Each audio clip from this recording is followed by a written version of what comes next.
I usually work in Studio 5 where I host my show, The Friends Hour, on Sun Radio 3 times a week, Wednesday, Thursday, and Saturday. I play music and chat between songs, enjoying connecting with my listeners. When I'm not in the studio, I'm in my office. One Thursday morning, I received an email from my boss, Jason Hill, who prefers email over talking. He said that the show wasn't interesting and that no one was listening. He wanted to meet me the following Monday to discuss finding something new. I was upset because I thought the show was good. I had 4 days to come up with a new idea. My show runs from 11 a.m. to 12 p.m., just before the weather update. It was 11:55 a.m. So I played some music and then called Wing, my colleague who helps me with the show, and also supported me when my mother passed away. Wing is a great friend, always watching the time for me. During the show, there was one last call. The caller, Simon, said he left home and didn't want to return, even though his mom liked my show. He sounded upset and distant, expressing his struggles with his family. It showed that families can be difficult, even when we care about each other. I thought both my mom and dad had passed away, and it made me really sad. After I finished the show and the weather update at noon, I couldn't stop thinking about Simon. He seemed really unhappy. In the afternoon, I tried to focus on preparing for the next day's show, but I couldn't understand why Jason, my boss, didn't like the Friends Hour. I drank a lot of coffee, hoping for some inspiration, but nothing came to me. Around 4 o'clock, Wing came into my office with the news. He'd received a call from a woman named Margaret Jones. She was Simon's mom and needed my help. I was frustrated and wondered how I could help her. Thinking about Simon's situation made me reflect on my own family. My dad, who was a police officer, passed away when I was just 11. My mom always wanted me to follow in his footsteps, but I pursued a career in radio instead. We stopped talking for 2 years, and then she passed away 6 months ago. I felt terrible because we hadn't spoken before she died. But maybe, just maybe, I could do something to help Mrs. Jones. I was pressed for time, just 4 days to come up with something new for my show. As I tried to work, I received another angry email from Jason. That was the last straw. I needed to find Mrs. Jones. I left Sun Radio and rushed to the underground station. By 5:15, I was at Piccadilly Circus, the closest station to Sun Radio. Mrs. Jones lived near Finchley Road Station, about 20 minutes away. I sprinted past shops and offices, thinking about Simon and why he seemed so unhappy. I finally reached South Road, lined with big red houses. Mrs. Jones lived at number 26. Along the street was Khan's one-stop shop, where I stopped for water. Inside, I noticed a photo of a young man, Simon, with a phone number beneath it. I asked Mr. Khan if he knew Simon. He confirmed Simon had worked at the shop but left around January to work near home for more money. He loved trains and wanted to travel Europe by rail. Mr. Khan noticed Simon's demeanor had changed suddenly. He became sadder. As Simon's friend, I had no clue why he left or changed. He used to be cheerful but then became different and sadder. I realized something might have happened at Simon's home, though I wasn't sure. Mr. Khan, the shopkeeper, encouraged me to speak with Simon's mom, saying Simon was good to her after his father's death. Mr. Jones, Simon's dad, passed away 3 years ago. Mr. Khan seemed unsure if I truly knew Simon. I thanked Mr. Khan and headed to 26 South Road. Mrs. Jones, a kind woman with gray hair, welcomed me in. She seemed grateful for the help regarding Simon. We sat in the living room, and Mrs. Jones shared her story.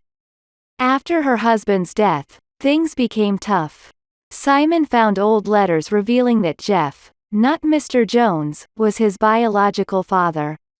Jeff left just before Simon was born, which was a devastating revelation for both of them. Mrs. Jones shared her story.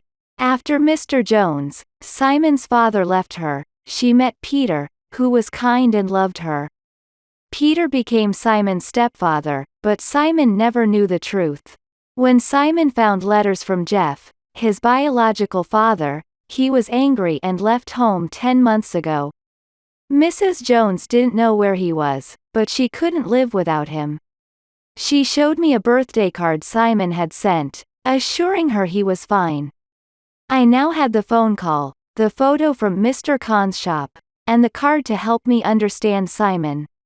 I asked to see Simon's room, hoping to learn more about him. The room was tidy, with train tickets and a model train on the table, confirming Simon's love for trains. I checked his computer but couldn't find helpful information. Leaving Mrs. Jones' house, I returned to Sun Radio, hoping for inspiration. Back at the studio around 6:30 p.m., I realized I'd misplaced my keys. I called Wing, hoping he might still be at work. I arrived at Studio 5, where Wing, my colleague, reminded me about my forgotten keys. Wing's a great friend, and sometimes I wondered about us, but I didn't want to risk our friendship.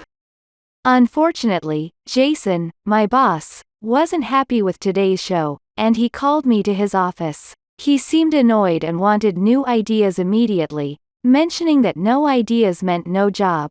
He proposed dinner to extend the deadline, but I declined.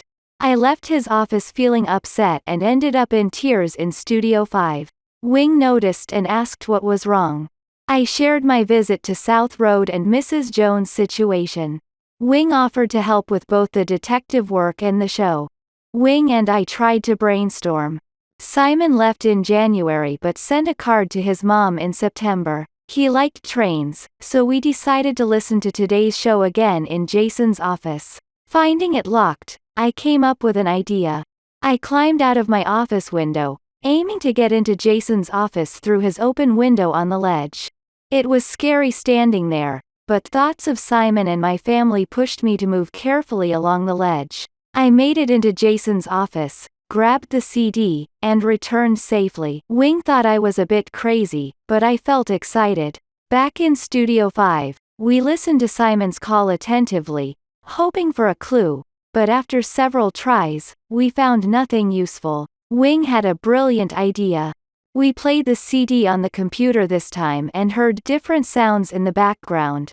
Voices, the clink of coins, and an announcement about a train leaving for Oxford. Realizing Simon was at a London train station, I checked online and discovered trains to Oxford depart from Paddington Station. Inspecting the card Mrs. Jones received, I noticed the postmark showed Paddington's postcode. There was also a shop named Cards for You. Remembering a similar shop in Piccadilly Circus, I thought there might be one at Paddington, where Simon could work. Deciding to search for Simon, I left Wing behind to contemplate changes for the show. At Paddington, I found a shop named Cards for You, but the woman there didn't know Simon. As I was leaving, I thought I spotted Simon, but it turned out to be someone else. Feeling confused, I recalled Simon had called me from Paddington and likely bought the card from a shop there. Studio. I got back to Piccadilly Circus by 10:35 in the evening, wishing Wing would be at work in Studio 5 to let me in again. I pondered sleeping on the floor of my studio. I had no keys, no money, and my bag was in lost property. What a day! I was feeling terrible about Simon, the show, and losing my bag twice. Sadly, the lost property office was closed when I arrived. The woman from the card shop explained that they had my bag, but I missed the office closing by 5 minutes. She assured me they had my details and would open again at 9 a.m. the next day. Despite her reassurance, I felt awful. I had no money, no keys to my workplace or home. With a heavy heart, I took my train ticket and headed back to Sun Radio. The day had been a disaster. I encountered Jason as I was leaving, looking and feeling terrible after a disastrous evening where he tried to make advances towards me. The rain added to my misery, and I found myself waking up in the office the next morning, exhausted and lacking ideas for the show. It was Friday, and I needed to retrieve my bag from Paddington Station urgently. Upon leaving my office, I faced Jason again. His comments about our wonderful evening were met with silence from Wing, who seemed concerned. I tried to explain to Wing that it wasn't what it seemed, but there wasn't time. I rushed off to Paddington Station and arrived at the lost property office around 9:10 a.m. It sounds like I've had quite a day. I found my lost bag at the Paddington Station's lost property office and even discovered a mysterious note in it, asking me to meet someone in the coffee shop. As I waited there, a familiar face entered, the same young man who returned my bag earlier. To my surprise, after comparing his face to the photo of Simon, I realized it was indeed Simon Jones. I met Simon, who works at the lost property office after he left home due to questions about his real dad. We had a conversation where Simon expressed his hesitation to return home and his uncertainty about facing his mother. I, however, encouraged him to consider the importance of family despite personal difficulties. Excited about the prospect of helping, I gathered Simon's contact information and scheduled discussions with both Simon and Mrs. Jones, without disclosing details to Mrs. Jones initially.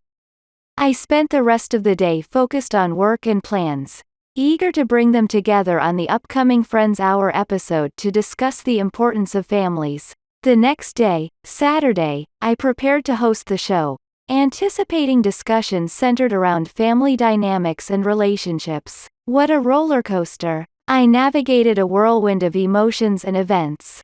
Despite the success of the show, I grappled with personal dilemmas, especially about my feelings for Wing.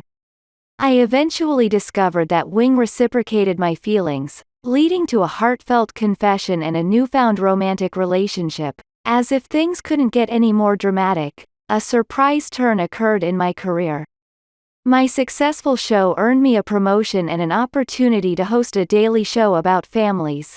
Simultaneously, Wing also progressed to his new show. We become a couple, marking a new chapter in our lives.